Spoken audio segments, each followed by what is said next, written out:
Headlines प्रायोजक राम बंधू लोणचे. आता प्रत्येक जण जिंकेल.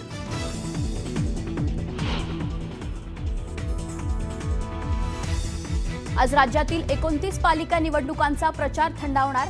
उमेदवारांचा रॅली आणि घरोघरी प्रचारावर भर.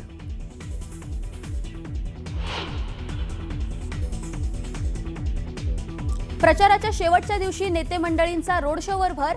नागपुरात फडणवीस, मुंबईत शिंदेंचा रोड शो, तर राज ठाकरे पुण्यातील शाखांना देणार भेटी.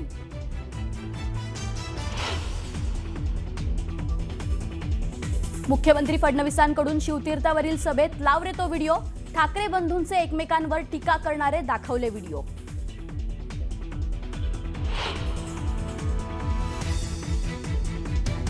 काल मी जो बोललो ती रसमलाई आली होती, बोलतोय खाली की मुंबई महाराष्ट्राची नाही म्हणून नाही. तो असं बोललाच नाही म्हणे, त्याचा म्हणे तो अर्थच होत नाही.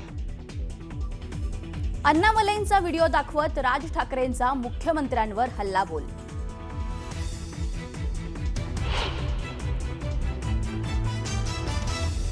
मुंबई, ठाणे, कल्याण, डोंबिवली, पालघर, गुजरातला जोडण्याचा प्रयत्न. राज ठाकरेंचा ठाण्यातील सभेतून केंद्र आणि राज्य सरकारवर घणाघात.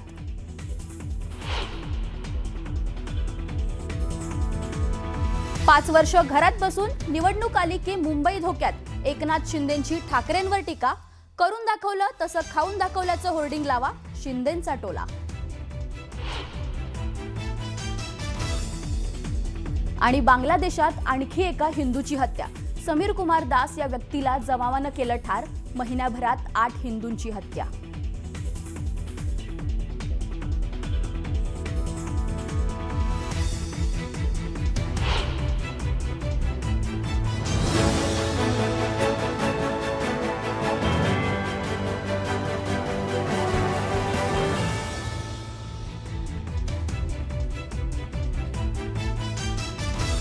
नमस्कार, गुड मॉर्निंग, सुप्रभात. मी आरती आवटी. आपण पाहताय न्यूज 18 मराठी, आवाज महाराष्ट्राचा. सकाळच्याच पहिल्या बातमीपत्रात आपल्या सगळ्यांचं स्वागत. बुलेटिनला आपण एका महत्त्वाच्या बातमीनं सुरुवात करणार आहोत. ठाण्यातील सभेतून राज ठाकरेंनी लाव रे तो व्हिडिओ म्हणत 2 व्हिडिओ दाखवलेत. एका व्हिडिओत मुंबई विमानतळावरील गरबाचा व्हिडिओ दाखवलाय, तर दुसरा अण्णामलाई यांचा व्हिडिओ दाखवत जोरदार टीका केली आहे. काय होता तो व्हिडिओ पाहूयात.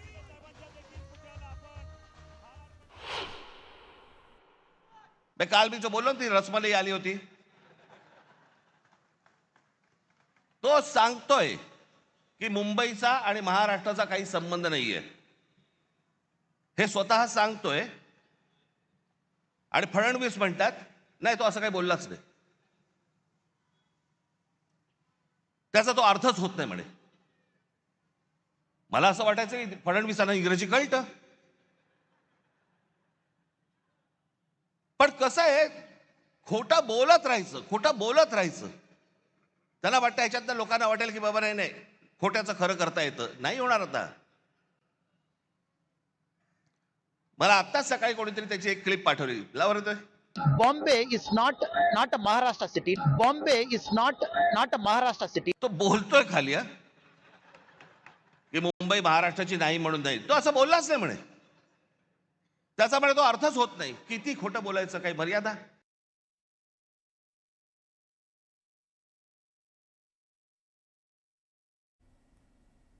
आता ठाण्यातील याच सभेत राज ठाकरेंनी मुंबई विमानतळावरील गरब्याचा व्हिडिओ दाखवत जोरदार निशाणा साधलाय.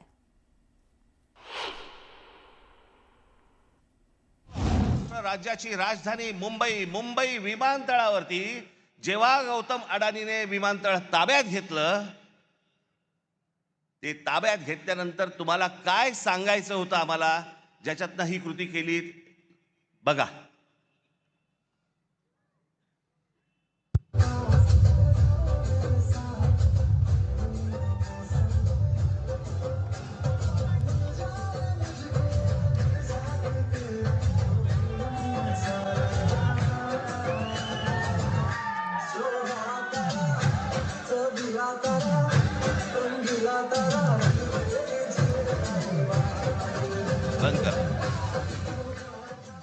मुंबई विमानतळावरती गरबा केला.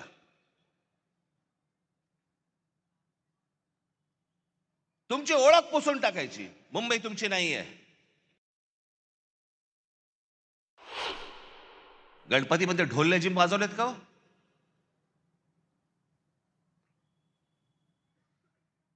आणि जर वाजवायचे असतील तर फक्त ढोल लेझिमच वाजले पाहिजेत मुंबई विमानतळावरती, बाकी काही नाही.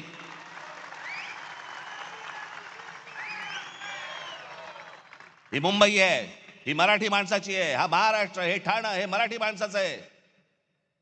आपण सगळेजण इथे राहतोय, सगळेजण तुम्ही आलात. भले तुमची भाषा वेगळी असली, गुण्यागोविंदाने राहू,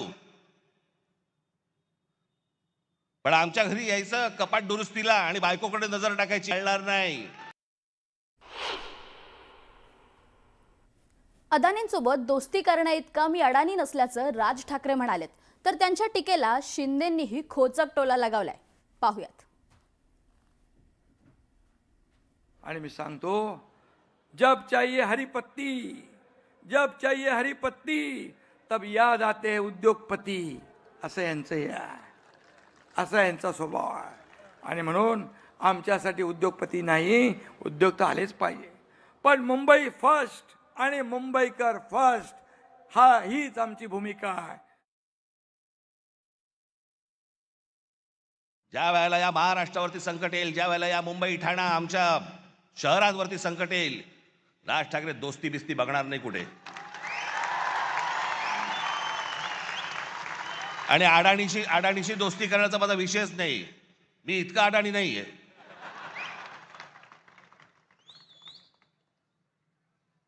पण ते काल जे मी तुम्हाला दाखवलं त्याचं गांभीर्य नीट समजून घ्या.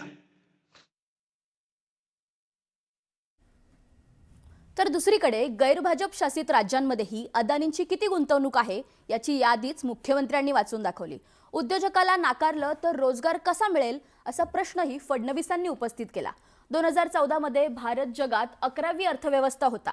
2026 मध्ये भारत जगात 3री अर्थव्यवस्था आहे. याकडे मुख्यमंत्र्यांनी लक्ष वेधल्याचं पाहायला मिळालं. एकाच माणसाला सगळ्या गोष्टी दिल्यात, वीज दिली, सिमेंट बनवण्याच्या उद्योगामध्ये गौतम अडाणी हा माणूस कधी नव्हताच 2014च्या अगोदर. आज देशातला 2 नंबरचा सिमेंटचा व्यापारी येतो. उद्या माणसाने समजा उद्या वीज बंद केली, आम्ही अंधारात. सिमेंट महाग केलं, काही बोलू शकणार नाही. सगळी पोर्ट्स खालपासून वरपर्यंत सगळी पोर्ट्स अदानीना, सगळी विमानतळं अदानीना. महाराष्ट्रात काय परिस्थिती एकदा बघा. केवळ भाषण करायचे आणि मराठी माणसाला काय द्यायचं, नोकऱ्या तर सोडाच. शिव वडापावची गाडी त्या ठिकाणी द्यायची. वडापावच्या व्यतिरिक्त मराठी माणसाकरता तुम्ही स्वप्न पाहिलं नाही, पण आमचं स्वप्न आहे या मराठी माणसाला उद्योजकही बनवू, त्याला नोकऱ्याही देऊ. एकही मराठी माणूस या ठिकाणी खऱ्या अर्थानं बेरोजगार राहणार नाही. याकरता अडाणी हो किंवा कोणी हो, जो महाराष्ट्रात गुंतवणूक करेल त्याचं आम्ही स्वागत करू. गुंतवणूकदारांना लोक अट्रॅक्ट करतायत. बरं जाऊ द्या महाराष्ट्राचं. राहुल गांधी तर विरोधात आहेत ना अडाणींच्या, रोज बोलतात ना अडाणींवर. त्यांच्या शासित राज्यांमधली काय स्थिती आहे, लावता का रे बाबा फोटो, लावा फोटो. हे कोण आहेत? हे अशोक गहलोत आहेत. राजस्थानमध्ये मुख्यमंत्री असताना अडाणींना बोलवून 66,000 कोटी रुपयाची गुंतवणूक घेतली. दुसरा लावा, दुसऱ्याचा फोटो आला नाही, पण मी सांगून देतो. छत्तीसगड भूपेश बघेल, हे भूपेश बघेल नाही, ते पुढचे आहेत, थांबा इथे. भूपेश बघेल 55,000 कोटी रुपयाची गुंतवणूक घेतली. हे कर्नाटकचे काँग्रेसचे सिद्धरामय्याजी, हे राजेश अडाणींसोबत या ठिकाणी बसले आहेत. DK शिवकुमार साहेब, त्यांचे उपमुख्यमंत्री तेही बसले आहेत. 25,000 कोटी रुपयाची अडाणींची गुंतवणूक त्या ठिकाणी झाली. चला पुढे झारखंडला जाऊ. आता हे झारखंड मुक्ती मोर्चाचे हेमंत सोरेन, 25,000 कोटी रुपयाची अडाणींची गुंतवणूक त्या ठिकाणी झाली. आता